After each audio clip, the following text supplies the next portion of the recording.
Selamat pagi, salam sejahtera. Saya Yulena Abuk dengan NPM 33230002.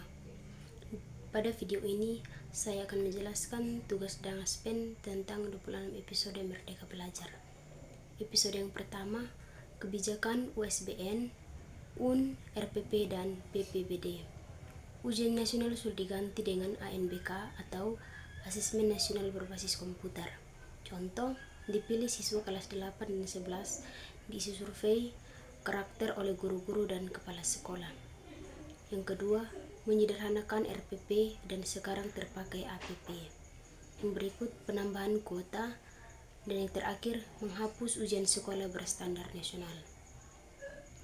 Episode yang kedua, Kampus Merdeka.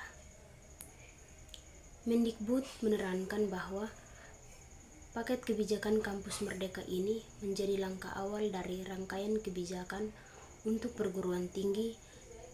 Kita masih belum menyentuh aspek kualitas. Contoh, menyederhanakan sistem program studi baru. Yang berikut, kemudahan membuka program studi baru. Yang berikut, kemudahan membuka PTNBH atau BLU. Terakhir, hak belajar 3 semester. Episode yang ketiga, perubahan mekanisme dana BOS. Mendikbud menyatakan melalui kebijakan Merdeka Belajar episode ketiga, penggunaan dana BOS dibuat fleksibel, salah satunya sebagai langkah awal untuk meningkatkan kesejahteraan guru-guru honor. Contoh, keluasan dan fleksibel. Yang kedua, kelaporan dana BOS transparan. Episode keempat, program organisasi penggerak.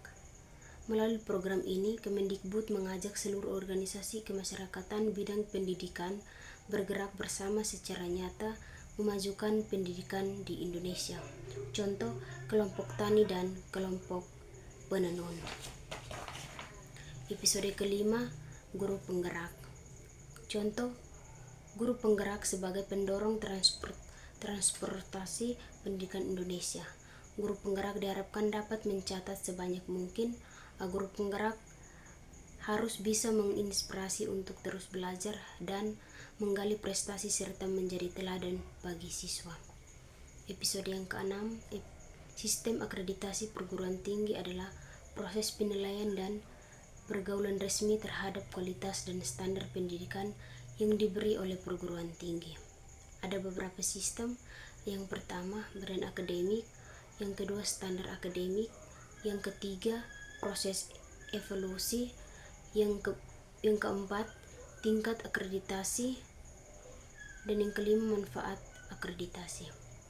Guru penggerak adalah program pendidikan kepemimpinan bagi guru untuk menjadi pemimpin belajar. Episode ketujuh, program sekolah penggerak. Program ini dirancang sebagai upaya untuk mewujudkan Indonesia maju yang berdaulat, mandiri, dan kepribadian melalui terciptanya pelajar Pancasila yang bernalar kritis, kreatif, bergotong royong, dan berbineka global. Episode ke-8, SMK Pusat Keunggulan. Contohnya, kualitas SMK dan dunia kerja. Episode ke-9, KIP Kuliah Merdeka. Beasiswa yang diberikan bertujuan untuk meningkatkan akses masyarakat tidak mampu pada pendidikan tinggi yang lebih merata dan berkualitas sehingga SDM unggul dapat segera terwujud. Contoh, berupa uang kuliah. Episode ke-10, perluasan program beasiswa LPDP. Contoh, kampus merdeka dan pertukaran pelajar atau mahasiswa. Episode ke-11, kampus merdeka vokasi. Visi kampus merdeka vokasi adalah terintegrasinya pendidikan tinggi vokasi dengan dunia kerja demi menghasilkan kelulusan yang kompeten, produktif, dan kompetitif. Contoh dana untuk kampus merdeka vokasi. Episode ke-12, sekolah aman berbelanja dengan Siplah. Contohnya yang digunakan sekolah untuk transaksi atau berbelanja. Episode ke-13, Merdeka Berbudaya dengan Kanal Indonesia. Contohnya Lama Indonesia dan siaran TV Inhove. Episode ke-14, kampus merdeka, dan kekerasan seksual. Contohnya, sanksi pada pelaku harus berdasarkan dampak akibat perbuatannya terhadap kondisi korban dan lingkungan kampus, bukan besar peluang pelaku perubahan. Episode ke-15, kurikulum merdeka dan platform merdeka mengajar. Contohnya, guru diberi materi. Episode ke-16, akselerasi dan peningkatan perdanaan pendidikan anak usia dini atau PAUD dan pendidikan kesetaraan. Contohnya, percepat. Pada episode 17, bahasa daerah. Contoh, musnahnya bahasa daerah. Episode ke-18, berbudaya dengan dana Indonesia. Contohnya, dana yang dihasilkan dari hasil investasi. Episode ke-19, rapor pendidikan Indonesia. Contohnya, bentuk dari rapor tersebut. Episode 20, praktis mengajar. Kolaborasi pendek 4-10 jam per semester, 2 kali pertemuan dalam seminggu. Berikut hanya terlibat dalam pengajaran. Contoh, kolaborasi intensif 15-41 jam per semester, wajib terlibat dalam perancangan dalam evaluasi. Contoh, mengandung orang-orang yang bekerja di lapangan. Episode 21, dana abdi perguruan tinggi. Contoh, pokok kebijakan dana abdi perguruan tinggi. Program dana perguruan tinggi ditingkatkan untuk PTNBH sebagai badan hukum yang dapat mengelola aset visual secara independen. Episode ke-22, transformasi seleksi masuk perguruan tinggi negeri. Contoh, yang pertama, seleksi nasional berdasarkan prestasi. Yang kedua, seleksi nasional berdasarkan tes. Dan yang ketiga, seleksi nasional berdasarkan mandiri atau PTN.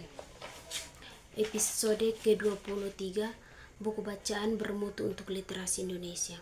Contoh, pemilihan dari perjanjangan, pemilihan dari pendampingan, dan cetak dari distribusi. Episode ke-24, transisi PAUD ke SD yang menyenangkan.